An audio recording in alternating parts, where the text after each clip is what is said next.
As far as missing persons go, I'd say about half the calls I get are related to that.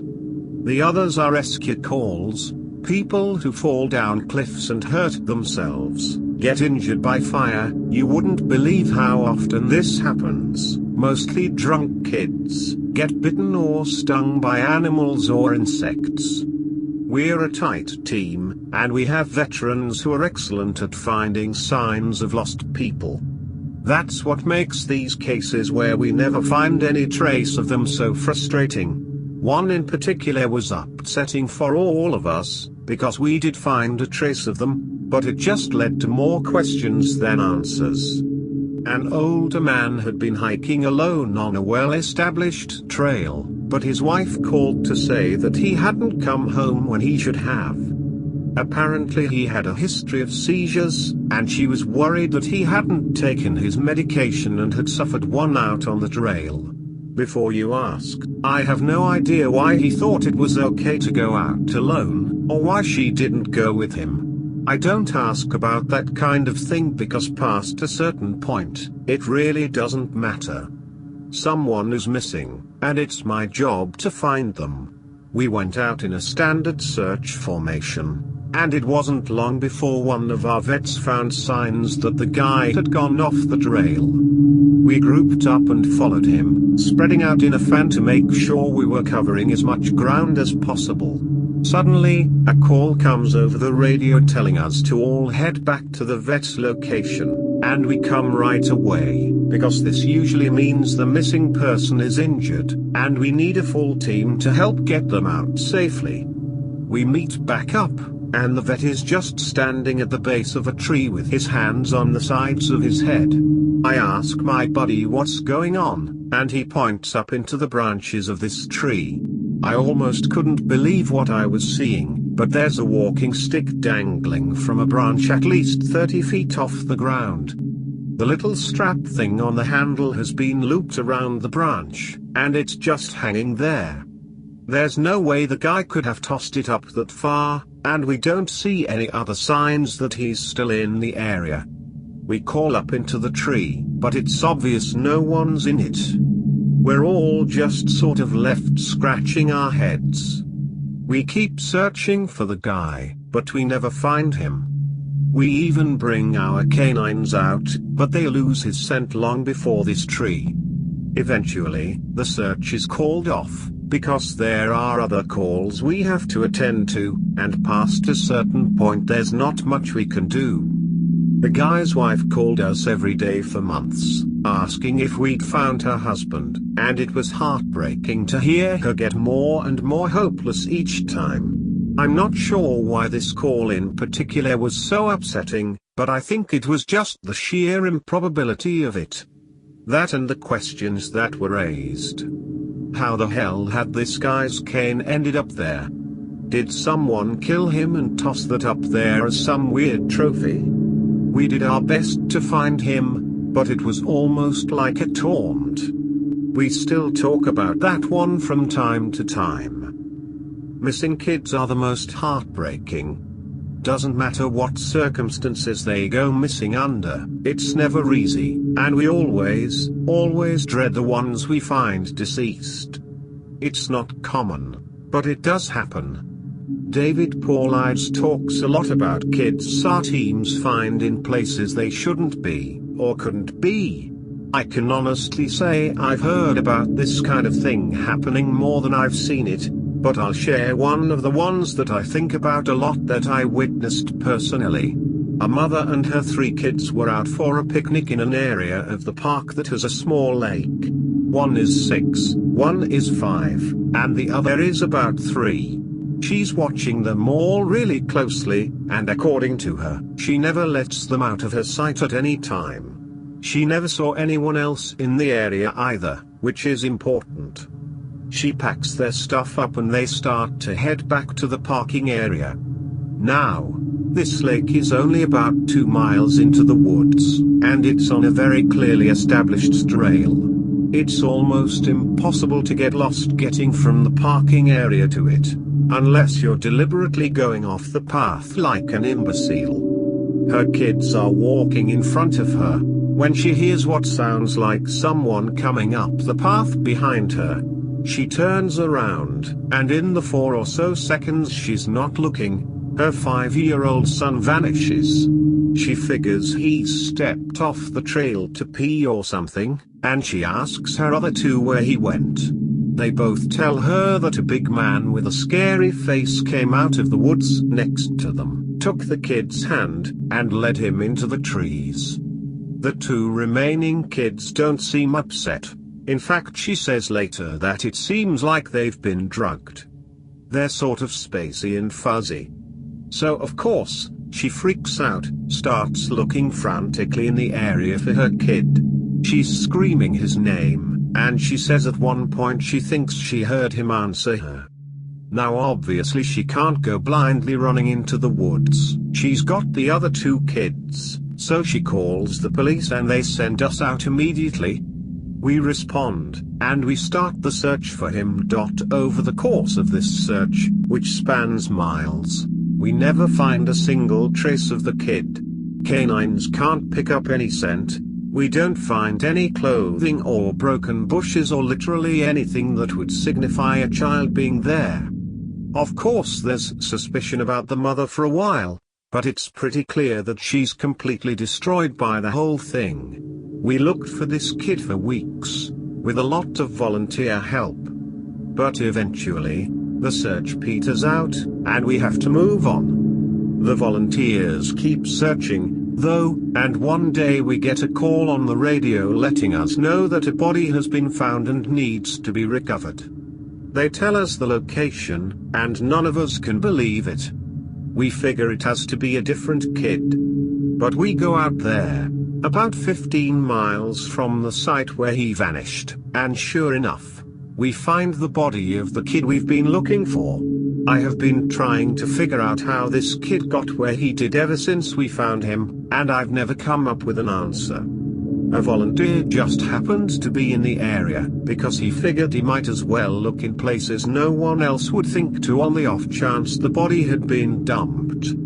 He comes to the base of a tall, rocky slope, and halfway up, he sees something. He looks through his binoculars and sure enough, it's the body of a little boy, stuffed in a little opening in the rock. He recognizes the color of the kid's shirt, so he knows right away that it's the missing boy. That's when he calls it in, and we're dispatched. It took us almost an hour to get his body down, and none of us could believe what we were seeing.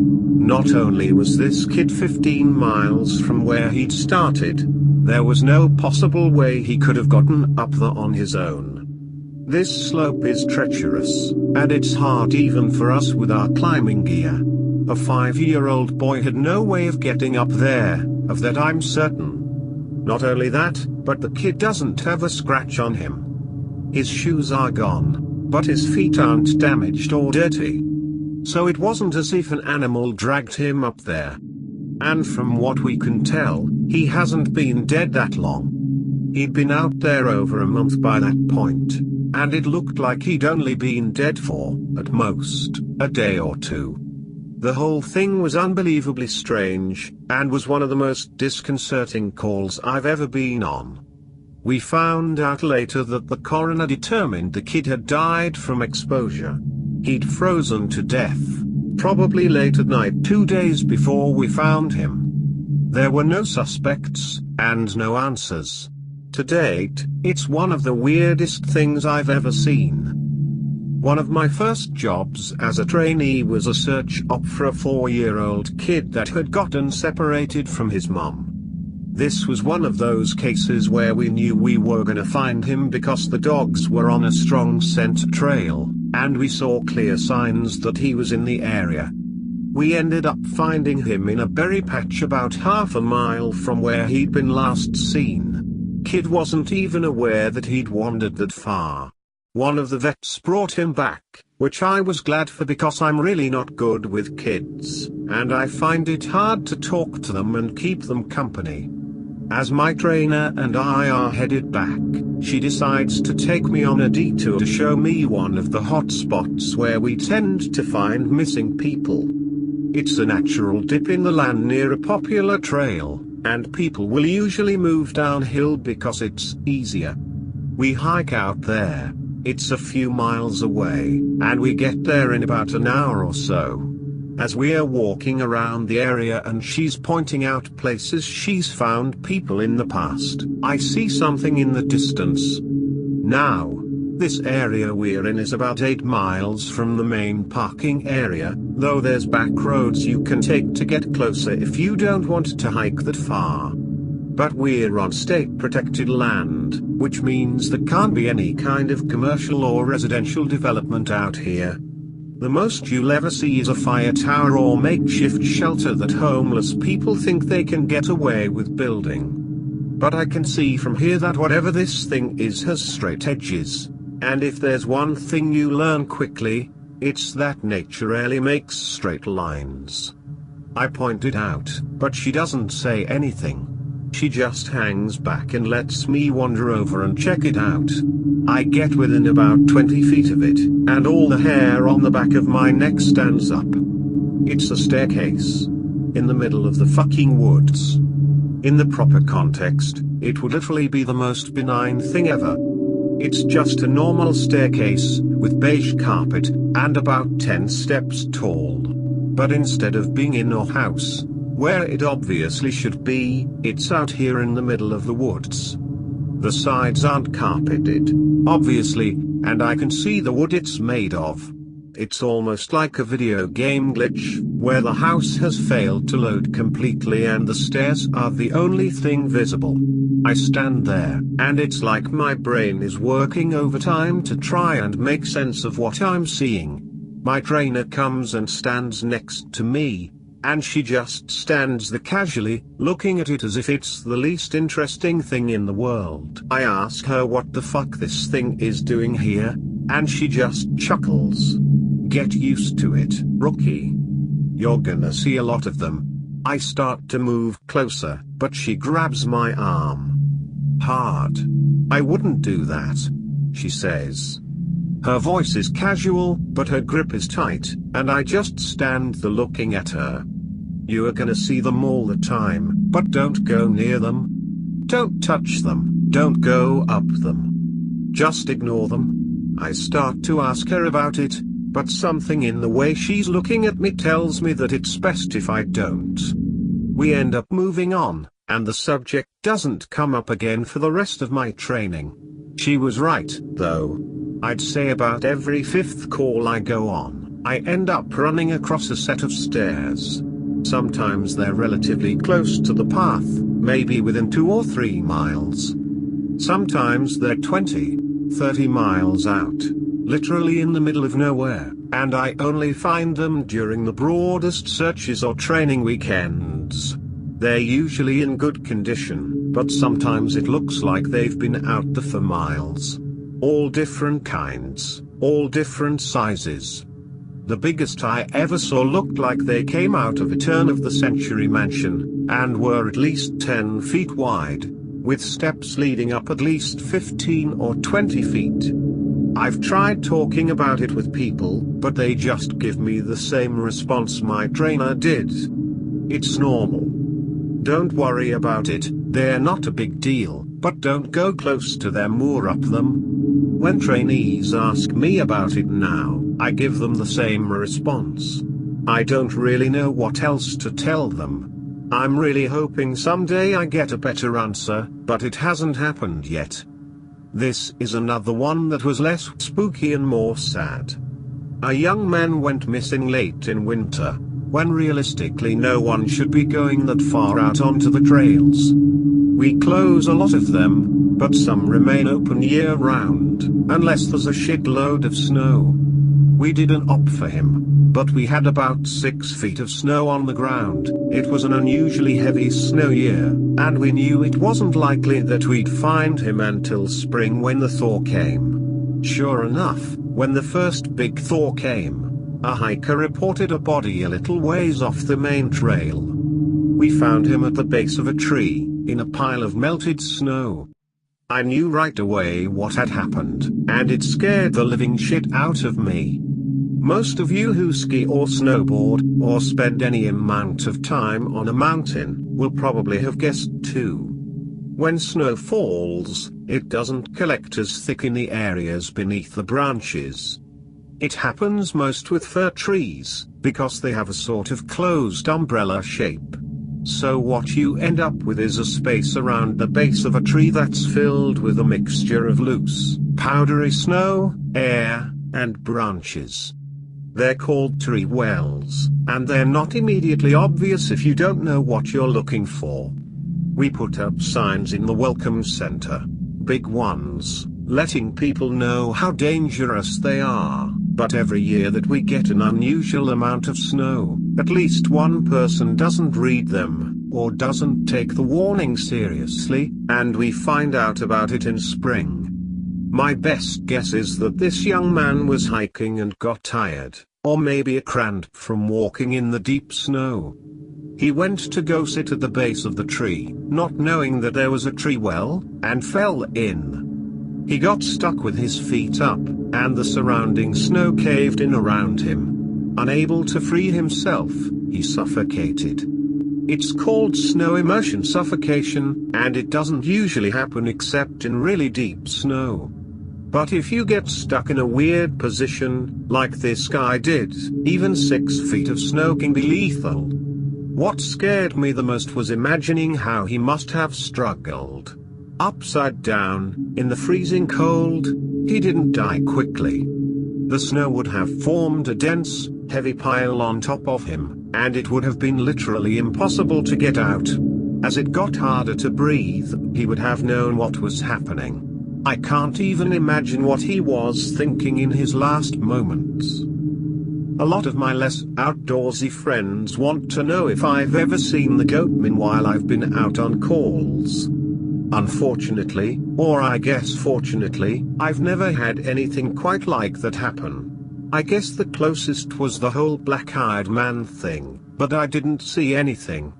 However, there was one call where I had something kind of similar happen, but I'm not sure I'm willing to chalk it up to the goatman. We'd gotten a report that an older woman had fainted along one of the trails, and needed assistance getting back down to the main area. We hike up to where she's at, and her husband is just beside himself.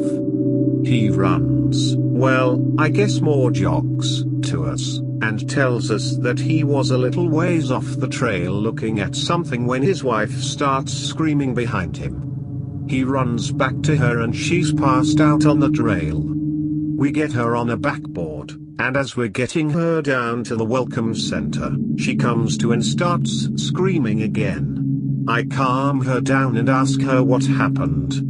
I can't remember verbatim what she said, but essentially, what happened was this: she'd been waiting for her husband when she started hearing this really strange sound. She said it sounded sort of like a cat, but it was off somehow, and she couldn't quite figure out why. She went a little ahead to try and hear it better, and it sounded like it was coming closer. She said the closer it got, the more uneasy she was, until she finally figured out what was wrong. I do remember this next part, because it was so weird that I don't think I could forget it if I tried. It wasn't a cat. It was a man, saying the word meow over and over. Just meow, meow, meow. But it wasn't a man, it couldn't have been, because I've never heard a man make his voice buzz like that. I thought my hearing aid was going out, but it wasn't. I adjusted it and it still sounded all buzzy. It was awful. He was coming closer, but I couldn't see him. And the closer he got, the more scared I was. And the last thing I remember was a shape coming out of the trees. I guess that's when I fainted. Now, obviously I'm a little perplexed as to why a guy would be out in the fucking woods chanting meow, meow at people. So once we get down the mountain, I tell my superior that I'm gonna go search the area to see if I can find anything. He gives me the go-ahead, and I grab a radio and hike back to where she fainted. I don't see anyone, so I keep going about a mile more, And when I head back I go off the trail, to see if I can figure out where she saw him coming from. It's almost sunset by this point, and I don't have any desire to be out at night alone, so I just sort of write it off and make a mental note to check it out again tomorrow. But as I'm headed back, I start to hear something in the distance. I stop, and I call out for anyone in the immediate area to identify themselves. The sound didn't come closer or get louder, but it sounded exactly like a man saying meow, meow in this really odd monotone. As comical as it makes it sound, it was almost like that guy on South Park with the electrolarynx, Ned. I go off the trail in the direction I think it's coming from, but I never seem to get closer. It's almost like it's coming from all directions. Eventually, it just sort of fades out, and I ended up going back to the welcome center. I didn't get any further reports like that, and even though I went back to that area, I never heard that exact sound again. I suppose it could have been some stupid kid out there fucking with people, but even I have to admit it was weird. People